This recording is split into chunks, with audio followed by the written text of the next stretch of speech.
This podcast is a quest for well-being, a quest for a meaningful life through the exploration of fundamental truth. Enlightening ideas, insights on physical, mental, and spiritual health.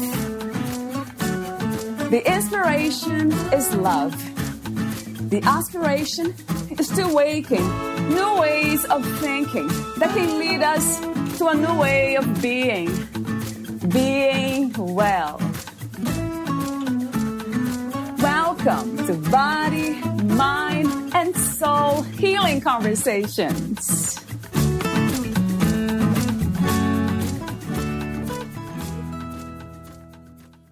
Listening to ourselves, listening to intuition, listening to universe. Valeria Teles interviews A.Y. Berthiaume, the author of Dear Universe, I Get It Now, Letters on the Art and Journey of Being Brave and Being Me. A.Y. Berthiaume is a professional writer, native Vermonter, practicing feminist, recovering middle child, wannabe superhero, and a mom who's pretty sure she's winging it. She holds an M.F.A. in creative writing and is the lady boss owner of The Right Place, Right Time, her virtual boutique of ghostwriting services. Whether she's writing for herself or her clients, Berthiaume believes in emotionally compelling, honest, and powerful stories that are told in an authentic voice, come straight from the heart, and celebrate bravery, grit, and hope. If you can catch her not doing all the things, she's probably drinking Maple Lattes in a coffee shop, getting lost in a bookstore, or binge-watching something on Netflix in her sweatpants while she eats ridiculous amounts of movie theater-style popcorn. Meet Berthiaume at ayberthiaume.com. Here is the interview with A.Y. Berthiaume.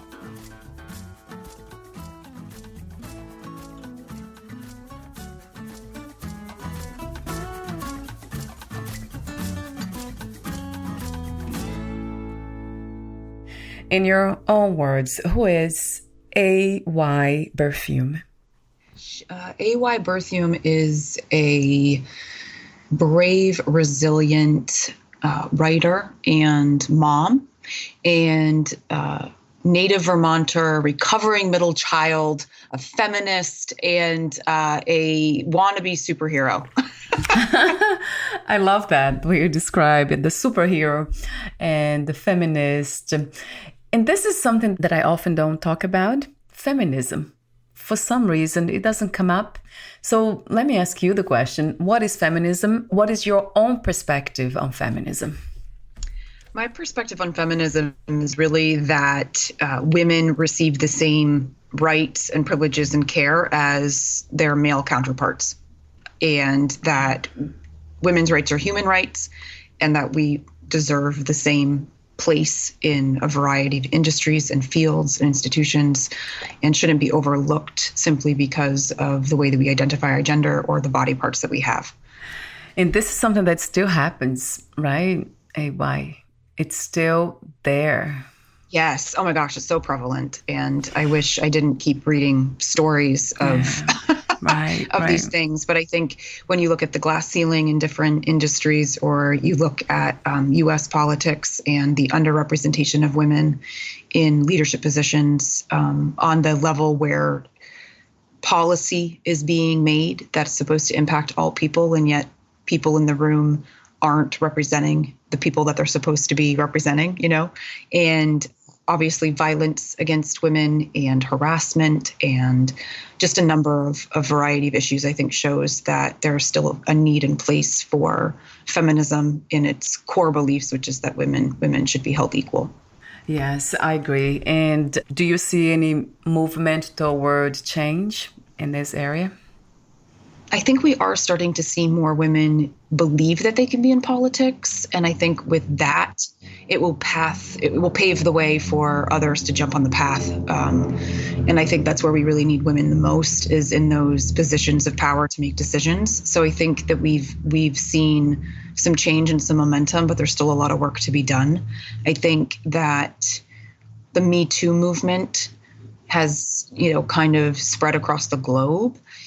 Sometimes it's not Me Too. I think in Australia recently, and it was enough is enough, but I think these different types of movements as they're happening are definitely showing that women are less likely to be silent than they were before. It's not that silence doesn't continue to happen, but we're starting to leverage our voices in different ways. And I also think that technology and the way that we can connect across countries and across the globe in more powerful ways also allows for a faster speed of change than perhaps, original grassroots movements that really was all about hitting the pavement and picketing and reaching people in much longer, snail mail kind of capacities.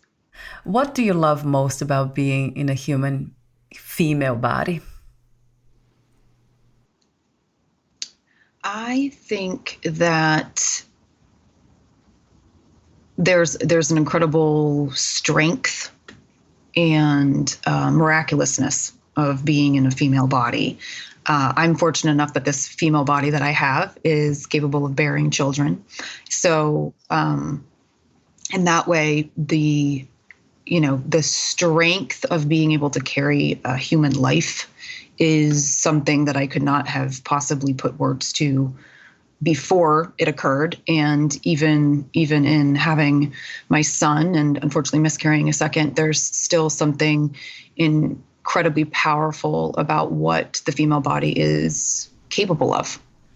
So I'm wondering if we miss something that is, extremely important and special in being a female body, or somehow we can experience that kind of joy in different ways? I think that we can experience that kind of joy in different ways. I think not everybody wants to be a parent. So there's that. There's a choice. Not everybody's body is able to have children for a variety of reasons, right? That doesn't make those bodies less beautiful or less inspiring or less meaningful. I think that there's obviously circumstance, right? Maybe we want children, but it doesn't happen for some reason or not. And I think that, we find meaning and joy and beauty and strength in ourselves and in our bodies in different ways. 2020 has been this very different time for all of us, challenges and change.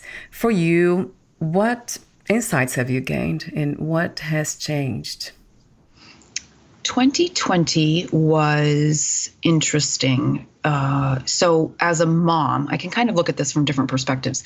As a mom, what 2020 and the global pandemic offered to me, though it was an interesting gift, actually. So here I'm in Vermont in the United States, and before our state decided that we were going to go into stay-at-home measures and daycares and schools and all these places where you usually send your children during the day closed, I had actually written on a heart-shaped Post-it note that I wanted more time with my son before he went to full-time kindergarten in the fall. And I put that heart-shaped Post-it note inside a journal with some other kind of intentions for the year or something. And I don't think it was a week later when daycares closed. Wow. And he was home with me a lot. And at first it was really a struggle because I was running a business from my house and I didn't have to get used to that so much. But all of a sudden I was trying to figure out, how do I keep my business going? I'm a solopreneur. I'm self-employed. The only way that I keep, food on the table, right, is by working.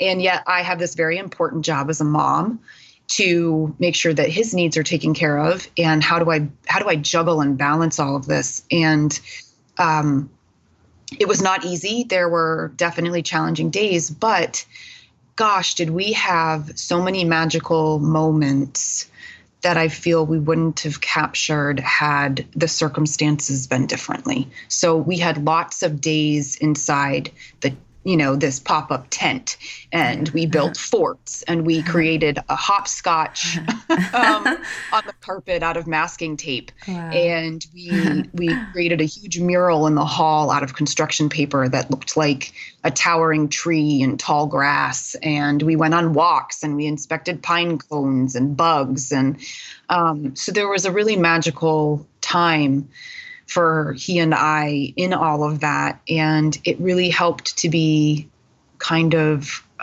focused on childhood wonder and curiosity, to be in the moment, to be grateful that we were healthy, that we had a safe house to be in for the duration of the time that we needed to be, that the people that we loved while we couldn't see them were also safe where they were. So there was a lot of gratitude and looking at things through a lens of, a very specific perspective, focusing on blessings and silver linings versus the trauma and the tension and the stress that obviously was there, in the midst of this pandemic. But, there was also a lot of gifts as a result of this pandemic, and a lot of things that I think individually, but also culturally, that we can gain from COVID-19 and how it's shifted things. From a business perspective, it actually ended up being a really wonderful year because it forced me to get really creative and think outside of the normal box. And so I ended up having a really tremendous revenue generating year with my small business, despite the challenges. And I would not have predicted that going into 2020. So, per usual, the universe does offer us gifts through the messes in life if we are willing to see them and accept them.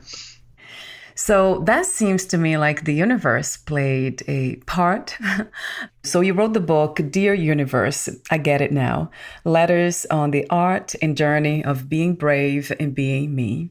So talk to me for a moment about your idea of what the universe is. So I grew up Catholic, and being Catholic kind of came with a very specific prescribed set of ideas around religion and God and faith and that kind of thing. But I've always been a curious person, and I've always believed that it can't quite be that simple. Yeah. I feel like, the world is a complex place, and we are complex beings, and, whatever happens beyond the physical realm that we can see has got to also be very complex to have created such complex beings. Right. And I think somewhere along the way, as I kind of veered away from straight up Catholicism to trying to understand more what I believed, I think I came to this place where I was like, you know what? I kind of think that God is like part of a boardroom, and there's like a bunch of other people at the table. And I think he's only one of the players. Like, I think free will's in there hanging out, like, has some voting rights, and, fate has some voting rights, and Mother Nature's in there somehow.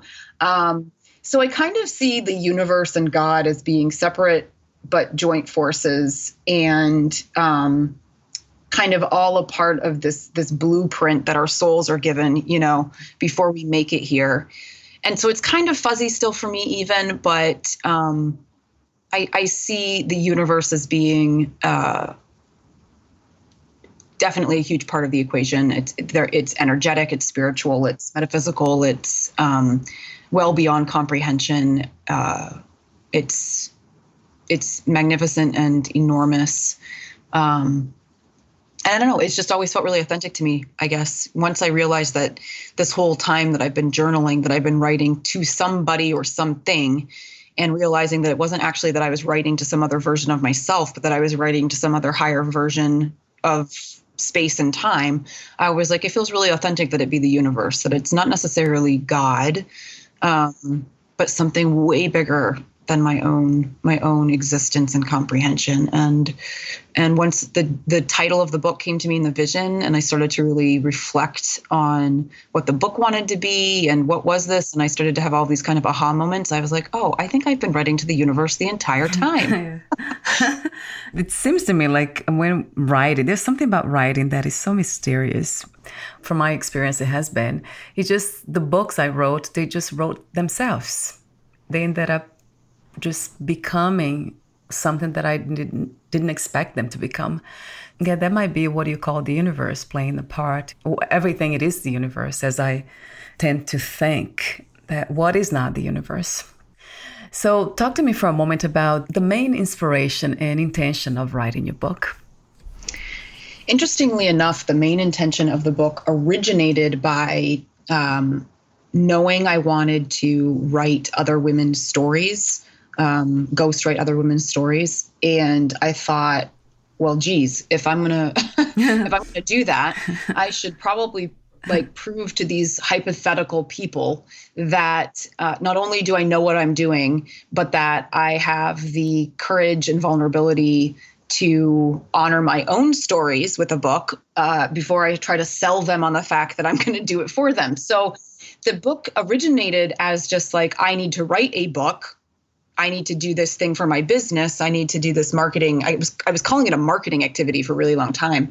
I need to do this thing because I need to prove myself. And then after I had that idea, I need to write this book. It was a couple weeks later after I had that initial kind of this needs to happen. But it was the early morning hours right before the alarm went off. It tends to be when some of my best ideas come.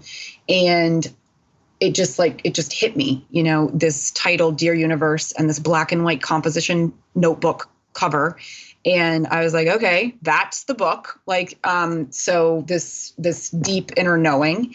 And I thought, okay, I don't know what this means. I don't know what this book wants to be about. I have no idea, but I guess it will make itself known. And over time it did. And once I got myself into the writing of it, I realized that this was not a marketing activity. I was telling myself it was a marketing activity because it was easier to reach than identifying that this was exactly what I had wanted to do my entire life, was write a book. And I just needed to kind of almost mentally trick myself into going after that dream by saying, oh, this is a marketing activity, and kind of holding it at a distance, to keep it safe and to keep it doable and manageable and less overwhelming. And then once I got into and I started writing it and somebody called me out on it, they were like, let's call it what it is. This is not a marketing activity. This is your soul. You're finally going after this lifelong dream. This isn't small fries, this isn't a small thing that you're doing. This is a very big thing that you're doing. And then I could recognize, you're right. This will benefit business, but now I realize this really is for me. And this is really to grab a hold of that dream I had as a child and actualize it. Would you call that being authentic, courage, or what's the word for it? Trusting the knowing that is in your heart. What would you call it? That kind of action. I have heard that before. Love is action. So, yeah. I think, gosh, it's a lot of things. Definitely trust is a part of that. It's not just a trust in yourself that you can do something, but a trust that you've been given guidance that that's the direction you're supposed to go. So when the vision of the name of the book and the book cover came to me, I knew that was some sort of sign that this was the beginning of some journey I was about to go on, and that it was likely going to be the form of a book. And so each time something felt right, it just felt like another sign. And the more that I trusted the signs, the more that it, seemed authentic, and the braver that I got. So I guess it's all three things, but definitely trust first. And I think that what was really interesting about this book, unlike a lot of other book projects that I had started, was that it felt really good every time I worked on it. I could feel as I was writing it that this was what it was supposed to be, and it's what it wanted to be. and that the story that needed to be told was the thing that was coming onto the page. And the more that I trusted that, the stronger the work got, the more I was able to decide what the next step was. And the more I put it in front of, beta readers and editors, and every time they would come back with such wonderful, amazing things to say about this book. And I was like, okay, I'm trusting, and it's working out. Do you see the connection between healing and writing or journaling?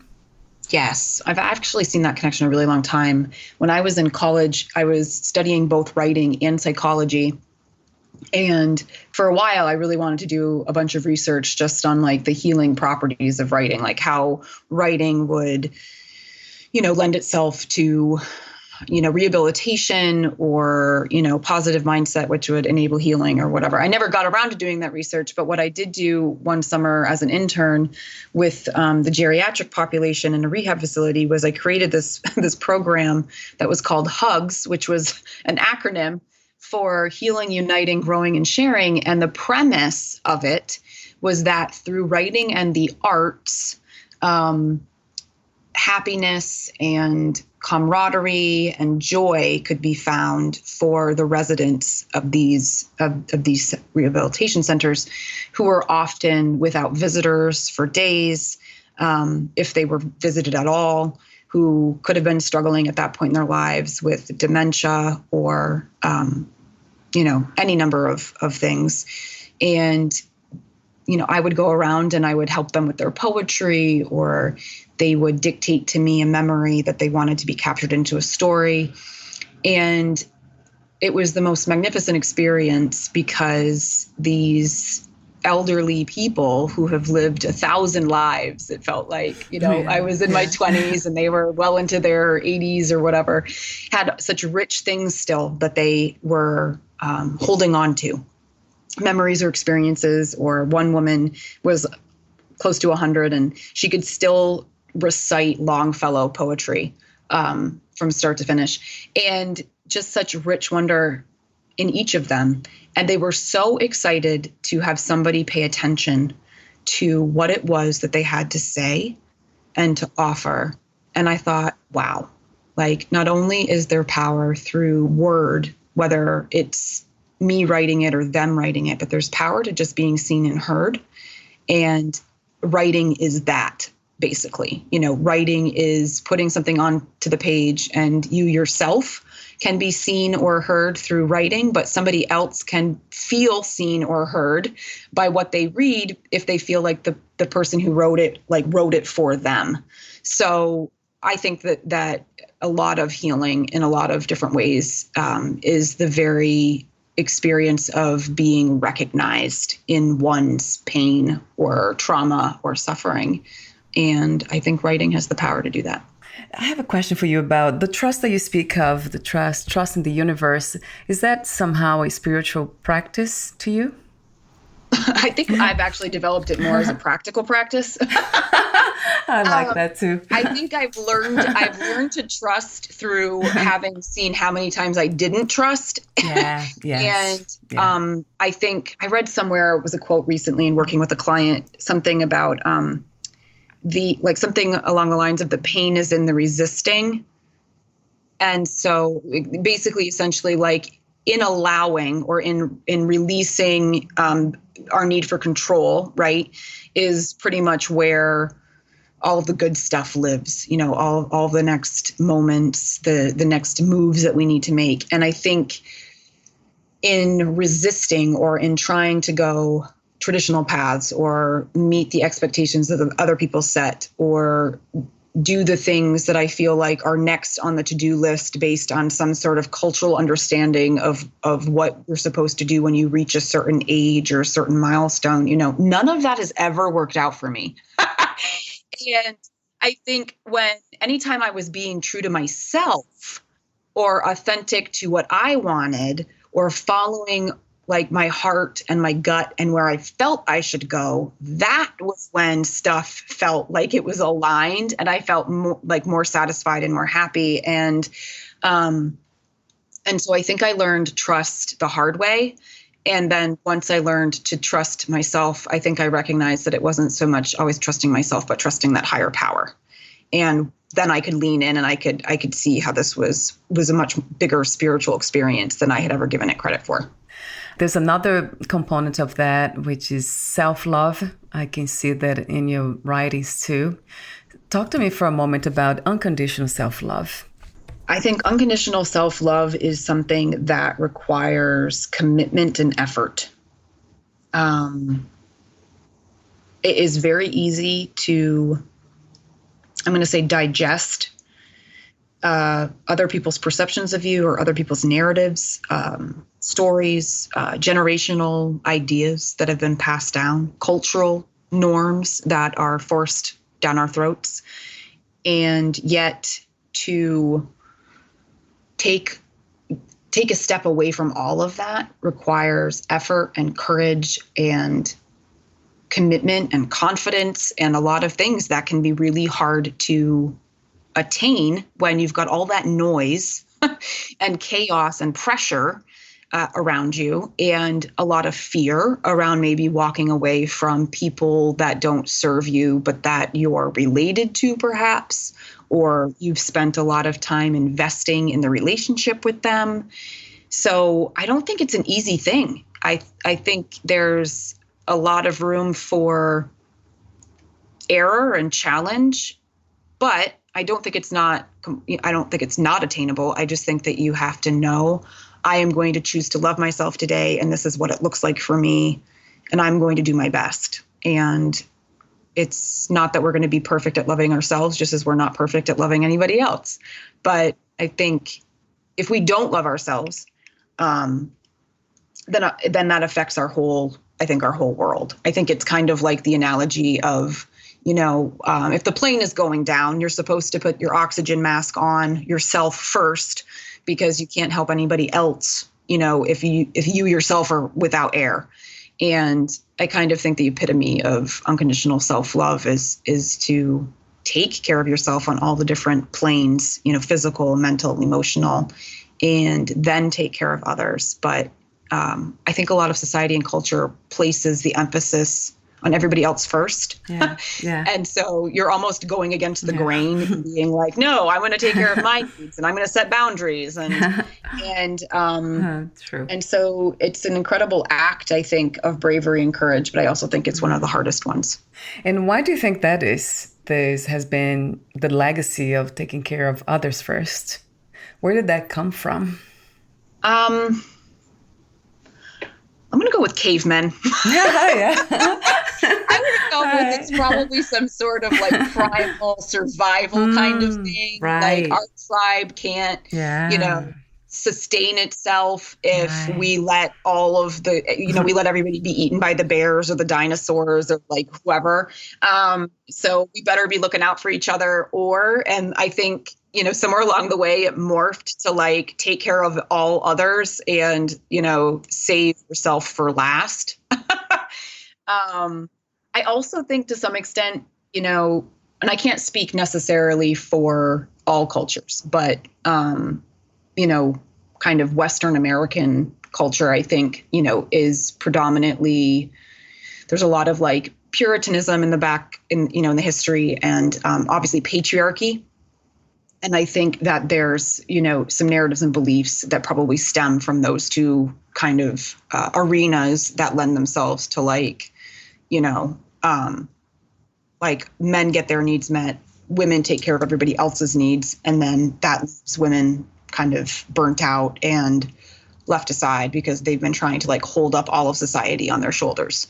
That's not to say that men don't have their own challenges, because they've got their own stereotypes about what it means to be masculine, quote unquote. So they also have to figure out what it means to love themselves and to be whoever they need to be. That doesn't have to prescribe to cultural ideas, but I think we've kind of all created this monster for each other, and now we've got some serious untangling to do. What about the purpose of life, Lisa? What do you think that is? Gosh, I had a feeling you were going to ask me that question. So I was actually thinking about I did. shower. where I also do some of my best thinking. Yeah. And I was thinking, that what came to me in that moment was that the purpose of life, I think, is to leave your mark and live, which I know sounds kind of silly, like the purpose of life is to live. But what I mean by that, well, number one, leaving your mark, I think, means each of us has a gift and each of us has a contribution that we can make either to one other person or to the masses.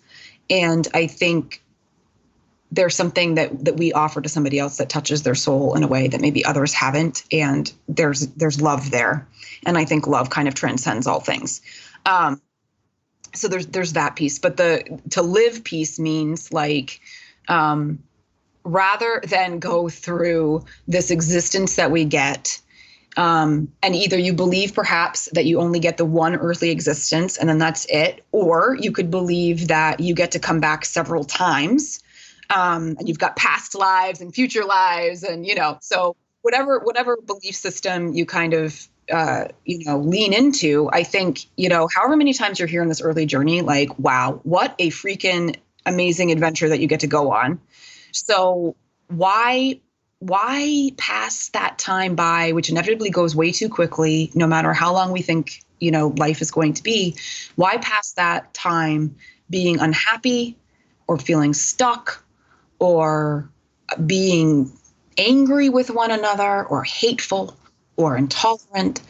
And I will say that the caveat, of course, is that we all have different privileges or lack of privileges. And so it's not just easy to like shake off and like go do the thing that we're really passionate about all the time, because each of our worlds is different in terms of what we're able to do based on circumstances sometimes. But I also think that we always have choices about how we respond to our circumstances. So, live, like, don't let the opportunity to be here on this earth go by, being the Debbie Downer or the one upper or, whatever it is. Like, live and be joyful and go after the things that set your soul on fire and make the most of it, because you don't know how long you have and you don't know if you're coming back. Boy, I have lots of notes that I made here about your book. I love when you say listening to ourselves, listening to our intuition, listening to the universe. I love that it's so profound because it goes back to what life is all about. Yeah. Just being connected to who we are, knowing oneself. And I love the questions you have throughout the book, chapters you have, questions for your path to bravery, and tons of them. I wrote here some that caught my attention. I love this one where you ask, how do you honor the difficult parts of your journey? How can you integrate them with your life? Today, how do you honor the journey that you've been through, and how do you integrate everything? Well, the most immediate example comes to mind is that, so April is Sexual Assault Awareness and Prevention Month. And I'm a sexual assault survivor, which I talk about in the book. And for a really long time, I kept this a secret from my family. And then I finally told my family. And then once I got through kind of those first couple of stages, kind of like shame and denial, then like acceptance and, revealing or disclosure, finally over to the other side of like, okay, well, now what do I do with this, this moment, in time that shapes me, but doesn't define me, which I think is a really big difference. How do I use that to turn it into something that's for the force of good? And to me, that is kind of like the epitome of honoring the difficult and integrating with the now. And so this month, actually, all the proceeds of Dear Universe, so any of the book sales for Dear Universe, are going directly to an organization that helps sexual assault survivors. And so to me, that's one example of how you can do something in the form of advocacy, to kind of honor that, hey, I went through this, but I'm here and I'm standing and I'm powerful. And yes, that was a really crappy thing that happened, and it was painful, but I am not at my rock bottom. I'm here and I can claim it, and it doesn't have to be my entire identity. And more than that, I can actually do something to inspire hope for others, or to inspire change, or to take one action that I can take to help this cause that I care about. And sometimes it can be smaller ways. Sometimes it doesn't have to be public or front facing, I guess, for lack of a better word. Sometimes honoring your difficult experiences and integrating them can mean more like maybe every year around that anniversary of that thing, you write a letter to yourself. And you let the you now know, or how powerful you are for getting here to this moment. Or maybe you write a letter to yourself from then and say, hey, if I had known now, or if I had known then what I know now, then I would tell you you're going to be okay. So I think that there's big ways and little ways, but I think the most important piece is recognizing that your darkest moments don't have to keep you in the dark, and that there is light on the other side if you follow your way towards it. I love that, Elisa. Thank you for the wisdom, which I call divine wisdom, and also the generosity, that idea of sharing what you know with everyone. That's also divine to me. So we have all these questions. They're profound. They made me think. You have the fun parts at the end, challenges to advance your bravery. And you have bravery boosters for intermediates, bravery boosters for beginners. And I love the one you have a challenge. You have sing out loud with the windows rolled down. I was laughing at that. Like, that's cute. The road trip, going on a trip by yourself, that is so healing to getting to know who we are. So you're a lot of fun in a very meaningful way. Thank you. I really appreciate that. It's very playful, light. So I have a few more questions for you. We're almost at the end. But before I ask them, would you like to add anything or read a passage in your book? Oh my gosh, no, I'm just having so much fun answering your questions. But I really appreciate that you found such meaning in it, while it was also light and playful. There was a lot of heavy topics in the book, and it was a real effort to balance kind of the light and the dark, right? Like showing us the three-dimensionality of the human experience in powerful ways. So thank you. Yeah, thank you. You did that beautifully.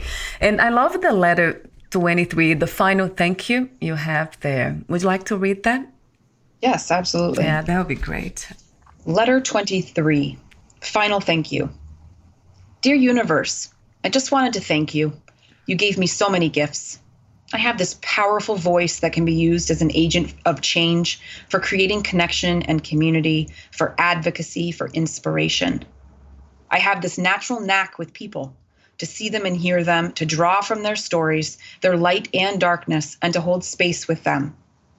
I have this way of wielding words, so I may capture truth, beauty, hope, love, determination, resiliency, tribulation on the page, and commit people's voices and messages to memory. You have given me all I need to make for myself a life I can be proud of, a life full of meaning, wonder, adventure, connection, and love, a life of my own design. You have given me the strength to keep going, to be brave, and to model for my son what it means to listen to your heart and stand in your own power. You have led me everywhere I've needed to be, and you have brought me here. I get that now. With love and gratitude, A.Y., professional writer. So beautiful. Yeah, that really sums up. If we all can do that, be grateful for everything we've been through, the lessons we have learned, that we have opened up, we have allowed ourselves to learn, then that, to me, that's living. We can avoid challenges. Some of them are inevitable, and Pain is part of life. Suffering is not. I don't think it is, but pain it is. So the few questions I have for you, let me ask 2 questions. What is another word for healing? Discovery. What was the hardest lesson to learn about yourself and life as of today?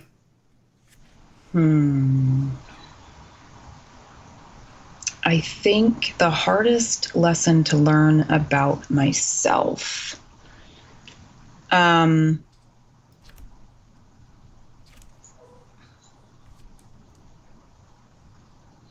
So the hardest lesson to learn has been that I don't know how to slow down. And Yes. and I talk about in the book, I have, achievement identity. So I'm a classic overachiever and I'm constantly going after the next thing. And then I get there and I check it off and there's a little celebration because I'm thinking about the next thing that I need to do. And so while I can promote the, be in the moment and be present, and I understand all of that, it is a real struggle for me to be aware of when I slide into the kind of over-accomplishment mode, and out of more kind of joy, ease, alignment. And that can be difficult to maneuver. The more I hear you talk about this, I'm thinking, how am I celebrating all the things that I have accomplished or where I am now? Am I stopping to pausing? Yeah, I'm not sure. Maybe not. So we all have something. Yeah, thank you for the reminder, Elisa. And my last question to you is, what are 3 things about life you know for sure as of this moment? Oh my gosh, I feel like I just wrote this down in a journal. 3 things about life that I know for sure. 3 things about life that I know for sure. The first is that you are never too old and it's never too late. I think that we, I don't know why, but something happens as we get older that it's like all of a sudden people think that you just stop trying or something. Like you can't go after dreams or new ventures because you're older and like, what's the point? But I think that that's silly. So no matter what, it's never too late. You're not too old. The second thing is, there's beauty in our messes. Sometimes I think there's more beauty in our messes than when things are just like easygoing and joyful all the time. I think that the transformation and growth tends to come out of the mess, and that's where the beauty is. So that would be the second thing. The third thing that I know for sure, I think the thing that's coming to me, the third thing that I know for sure is that no matter the quality of other people does not mean that you have to change who you are or limit or minimize yourself to match the crowd that you are in. I really love your message, though. It's one of truth, staying connected to the heart, listening to yourself, and being big time, brave, courageous. So we are basically daring to inspire, isn't it? By being courageous, that's what we do. We inspire others. Thank you so much for your presence, your beautiful work. I love your presence, though. You're fun. You're a lot of fun. Thank you. Meaningful, spiritual fun.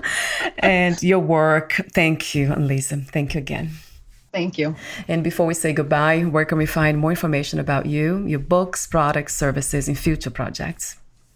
So the best place for the Dear Universe book is to go to Berthiaume.com/Dear Universe.